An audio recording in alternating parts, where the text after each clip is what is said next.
सबैलाई नमस्कार। म अर्जुन भुसाल आफ्नो दाइ सम्पर्कविहीन भएको पीडा बोकेर आफ्नो दाजु भेटिने आशामा उहाँ आदरणीय दाजु अहिले पाल्पादेखि चितवन भरतपुरसम्म आइपुग्नु भएको छ। पाल्पा रम्बा निवासी उहाँ जसको तस्बिर मैले यहाँ सार्वजनिक गरेको छु। उहाँ केही दिन अगाडिदेखि वैशाखको 8 गतेदेखि सम्पर्कविहीन हुनुहुन्छ। परिवारले खोज्न धेरै प्रयत्न गर्यो, खोज्नुपर्ने हरेक ठाउँमा प्रयास गर्यो। मानसिक रूपमा उहाँ बिरामी हुनुहुन्छ, थोरै बिरामी हो कि जस्तो पनि हुनुहुन्छ। त्यसकारण अत्यन्तै पीडामा परिवार छ। आफ्नो दाइ खोज्न अहिले उहाँको हराउनेको भाइ हाम्रो अफिससम्म आइपुग्नु भएको छ। दाइ नमस्कार। हजुरको शुभ नाम? मेरो नाम शङ्कर बस्नेत। शङ्कर बस्नेत। हजुरको दाजुको नाम? विदुर बस्नेत। विदुर बस्नेत। हजुरको घर पाल्पा? पाल्पा रम्बा 4 मासी डाँडा भन्ने ठाउँमा। रम्बा 4 मासी डाँडा। हजुर। दाजुको नाम के भन्नुभयो? शङ्कर बस्नेत। शङ्कर बस्नेत। कति वर्षको हुनुहुन्थ्यो शङ्कर बस्नेत दाइ? हराउनु भएको दाइ विदुर बस्नेत। विदुर बस्नेतको उमेर कति वर्ष? उमेर 44 वर्ष। 44 वर्ष। हजुर। हराउनु भएको 8 गतेबाट। 8 गते। कहाँ जान्छु भनेर हिँड्नुभयो, कसरी? तानसिनबाट चाहिँ नि नानघाट हुँदै भइरासम्म म सामान्य म छ हाम्रो घरमा हैन। मको चाहिँ नि कन्ट्याक्ट लिन्छु भनेर नानघाट त आउनु भएको। राम्रै मान्छे हैन। त्यस्तो उ चाहिँ फोन चलाउने अवस्था, फोन चलाउनु भएको छैन हैन। राम्रो अवस्थामा हिँड्नु भएको। त्यहाँ हामी फेरि 3-4 दिन कुरियो कि अब आउने होला कि भन्ने आशमा हैन।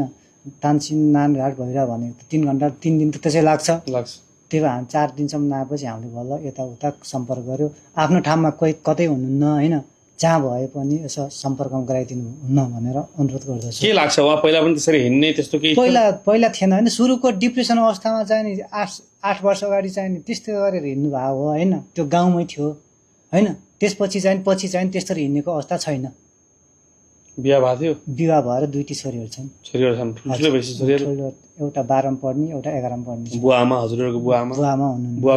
बुवाको नाम लक्ष्मण बस्नेत। आमाको नाम? आमाको पुतली देवी बस्नेत। केही भन्न चाहनुहुन्छ आदरणीय दाइ, हजुरको दाइ विदुर दाइलाई? हैन, मैले जहाँ भए पनि सम्पर्क अवस्थामा जो कोहीले देख्नु भएको अवस्थामा चाहिँ नि हैन सम्पर्क गराइदिनु होला भन्ने चाहन्छु। एकदमै पाल्पा रम्बादेखि चितवन नारायणगढ हुँदै भैरवसम्म जान्छु भने घरबाट निस्किनु भएको उहाँ आजका दिनसम्म हत्तोपत्तो छैन। वैशाखको 8 गतेदेखि सम्पर्कविहीन उहाँलाई खोज्न धेरै प्रयत्न भयो। 1-2 दिनमा आउनुहुन्छ होला भनेर उहाँ 2-3 दिन चाहिँ पर्खिनु भयो। नआइसकेपछि 4 दिनका दिनदेखि उहाँहरू खोज्न जुट्नु भयो। आज यतिका दिन भइसक्यो, 20-22 दिन भइसक्यो उहाँ सम्पर्कविहीन भएको केही हत्तोपत्तो छैन। आज 23 दिन भयो।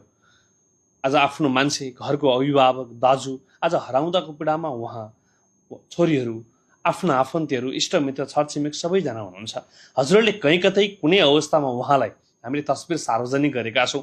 यदि कुनै ठाउँमा भेट्नु भएमा, कुनै ठाउँमा देख्नु भएमा नजिकको प्रहरी कार्यालय अथवा हाम्रा नम्बर 98 514 941 98 015 64 807 98 015 64 808 98 550 51 341